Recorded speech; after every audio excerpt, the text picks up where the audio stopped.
Okay, so there's the jump cancel system in the game. It's not as in-depth as anything like Bayonetta or Devil May Cry or even a fighting game. But basically, what I do is I'll set myself up here.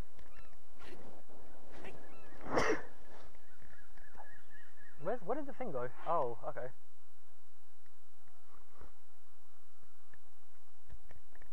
Okay, so in Breath of the Wild, there is a system in place which is a jump cancel system. It's not as in-depth as a game like Devil May Cry, Bayonetta, or even fighting games. Although it works on the exact same similar premise. If anything, it's actually one of the most easiest versions of a jump cancel in these types of games. So how this works is, well, essentially what jump cancelling is, when you do an attack in one of these types of games, and for this I'm obviously going to just use Breath of the Wild, you can see Link here has to commit to the animation. So I'm just attacking. You can see Link's got these really long kind of attacks. So this here is the actual active kind of frames of the attack here. But then you see, right about here, it's not really an attack anymore. Link is just recovering to pull the sword back. Well, what you can do is you can actually jump to cancel the recovery frames. So, as you can see there, I got the attack and then cancelled it. So not only did I attack, but I managed to cancel it, and then I can keep going for another attack, which is actually quicker than if you were just to do this and then go for another single attack afterwards, because the follow-up attack launches enemies away, and that's not really efficient for when you're fighting a couple of moblins, you know, those little bastards over there in the background. So another good example, like I said, especially with the two-handed weapons, the claymores and the axe things.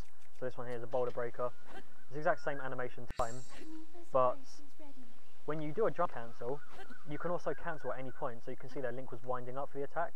It wasn't active, but it was still in its startup frames animation. So there, you can see I can get some really quick attacks going. Another way this is handy as well is if you do the two-handed heavy weapon hold attack move. It's the spin, cyclone spin from Wind Waker, whatever you want to call it. You can see Link does this. And what the jump cancelling lets you do is it lets you commit to this animation and jump out at any point, so you don't have to follow all the way through.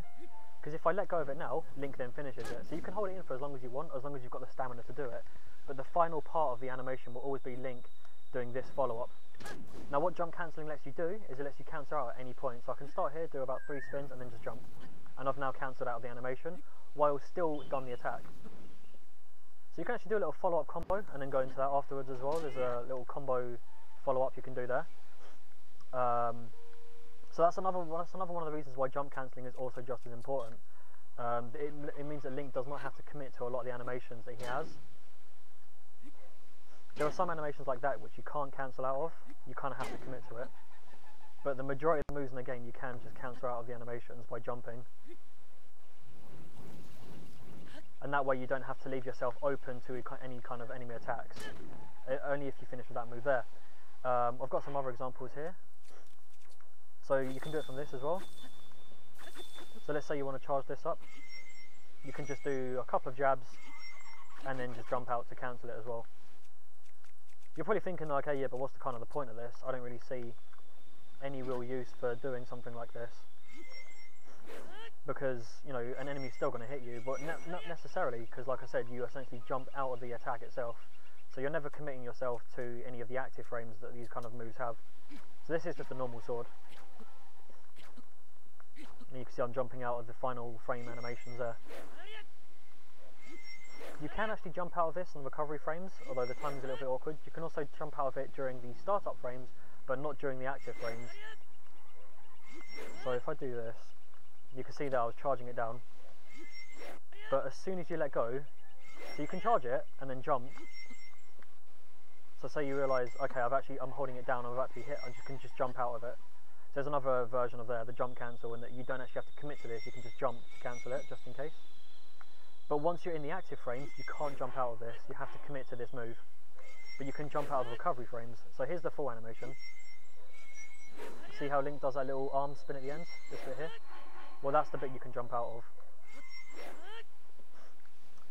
Another good example is when you're sailing and you're using the leaf. This is really, really good. It actually gets you across the sailing parts quite quickly. So let's say I want to head to this island over here. What we'll do is we'll go 1, 2, and then jump. And you can see there, so here, I'll show you the full animation. So you see how like there's quite a bit of timing between what the first set and then the second set. So there's the first set, here's the second set, here's the third set, and you can see this got quite a bit of animation wind down time here. Well, this is why this is really handy for when you're sailing as well. So you can do 1, 2, jump.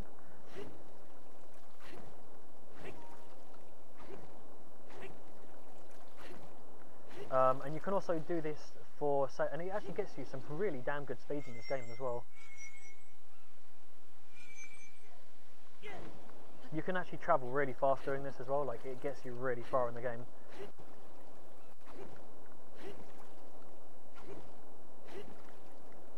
So we're going to head back to some moblins and I'll show you some examples of jump cancelling just to show you in the combat, because obviously showing you is one thing, but actually seeing it is actually in motion is also quite handy. There's also one other thing as well. This is actually quite handy about it. So when you've got the missions which involve, so we use the fish because it's quite, oh whoops. So because we've got the fish here, often you'll find that there is the mechanic where you've got to freeze something and then build up the kinetic energy. So this is actually quite handy for that as well.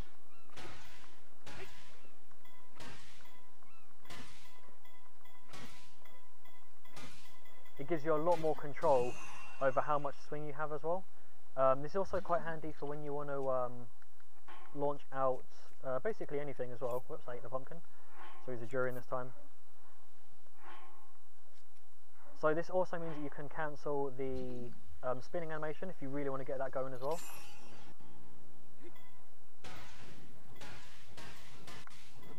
So that builds you up quite quick as well.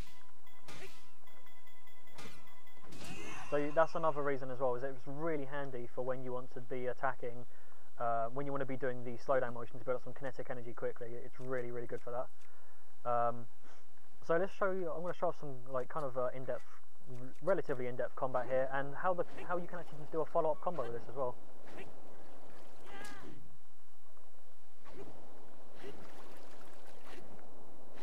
So we're going to fight some of the bokoblins, whatever they're called, bokoblins. So we'll do this here.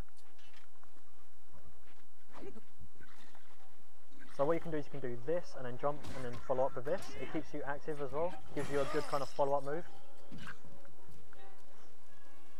So I'll use the spear, and then I get hit in the back. So we'll just get rid of this. Okay, so you can see there that was another example of how you can use that kind of the jump cancelling thing, because you can do follow-up combos. So follow-ups like that. Another follow-up being, oops.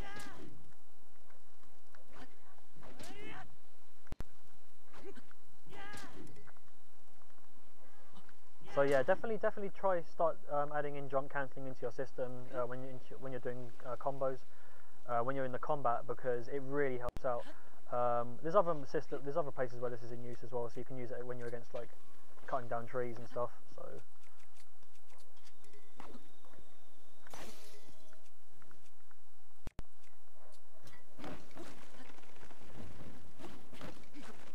So yeah, I hope you guys enjoyed that.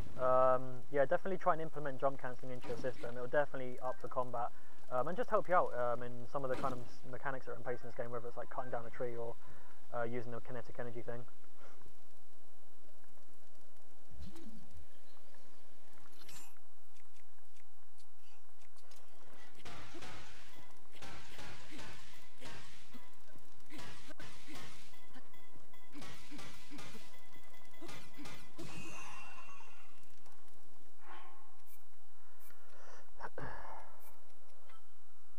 Hey, what's up there, Alex? How you doing, dude?